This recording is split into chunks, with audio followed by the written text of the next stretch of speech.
بسم الله الرحمن الرحيم، والصلاة والسلام على أشرف المرسلين. إخوتي في الله، معكم أخوكم معاذ، مجموعة تربية الحسون والكناري بشكل احترافي على الفيسبوك. أرحب بالجميع إخوتي. إذا كانت هذه أول زيارة لكم لقناتي على اليوتيوب، أتمنى منكم الاشتراك في زر الاشتراك هنا حتى يصلكم الجديد إن شاء الله. هذه المرة على بالي إخوتي، يعني أطلت الغياب عليكم، وأشكر يعني كل الذي راسلني على الفيسبوك أو اليوتيوب، يعني طلب مني سبب الغياب إلى آخره. نشكركم جميعا إخوتي. المهم، رانا رجعنا إن شاء الله، و راهم آتيني أو راهم في الطريق يعني مواضيع إن شاء الله تعليمية تثقيفية رائعة إن شاء الله. أكيد ستستفيدون منها كثيرا بإذن الله تعالى. المهم إخوتي، موضوعنا اليوم يعني على السريع، لأن هذا السؤال يتكرر علي في كل مرة، وأضطر بالتالي إلى يعني الإجابة عليه في كل مرة.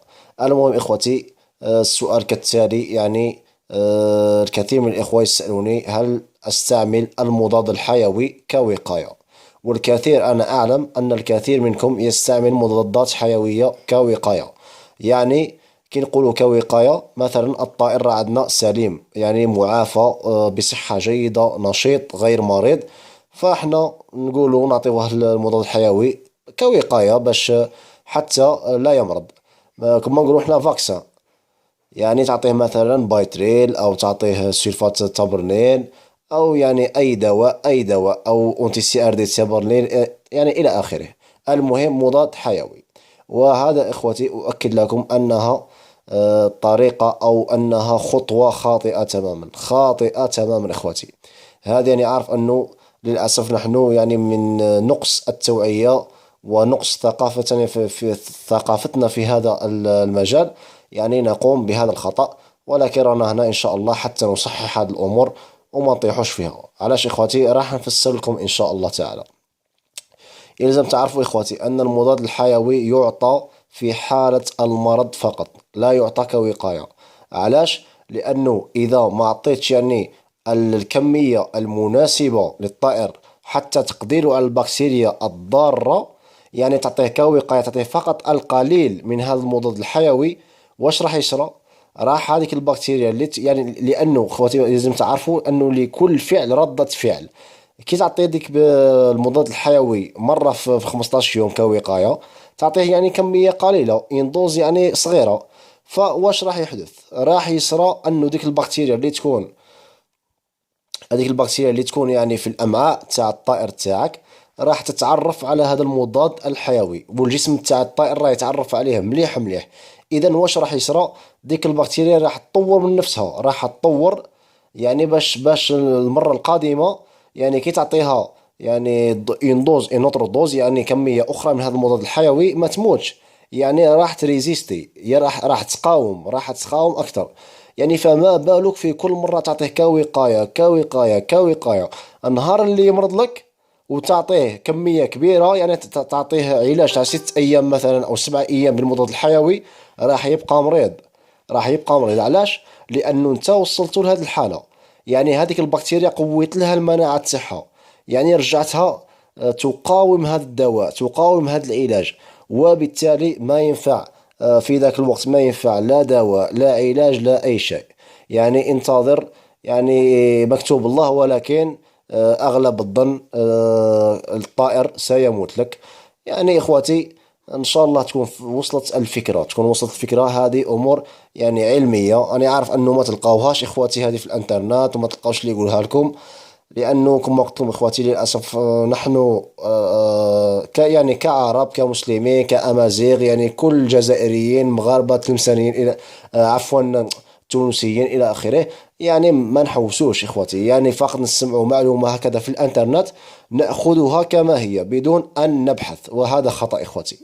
المهم إخواتي، المضاد الحيوي لا يعطى كوقاية، لا يعطى كوقاية إلا إذا شفنا الطائر تاعنا فيه بالذات علامات المرض. مثلا شفنا فيه الطائر تاعنا بدأ بالانتفاخ، بدأ يعني مش عارف، بدأ في البطن تاعو يحمر قليلا، في هذه الحالة المربي يتدخل. أما إذا الطائر تاعك سليم في صحة جيدة يعني نشيط، علاش تروح يعني انت تبروفوكي المرض؟ يعني انت راك تحوس على المرض، راك تقول الجسم تاع الطائر تاعك يعني امرض. هذه هي.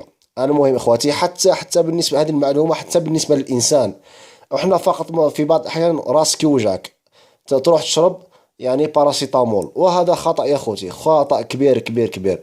حنا مولفين انفسنا من الصغر، الصغير يمرض، الصغير يمرض، هكا كانت تقبض غير حاجه صغيره نعطيوه مضاد حيوي، في كل مره نعطيوه مضاد حيوي.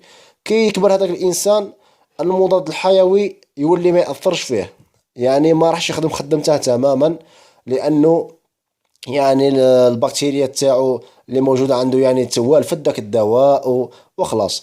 وأمر آخر إخواتي، أنه علاش راح تمرض الطائر تاعك كي تعطيه المضاد الحيوي كوقاية؟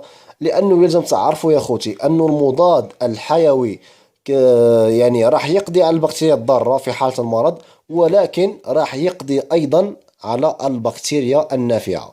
لهذا يعني من النصائح التي تعطى في هذا المجال، يعني بعد إعطاء الطائر المضاد الحيوي نعطيوه لي بروبيوتيك.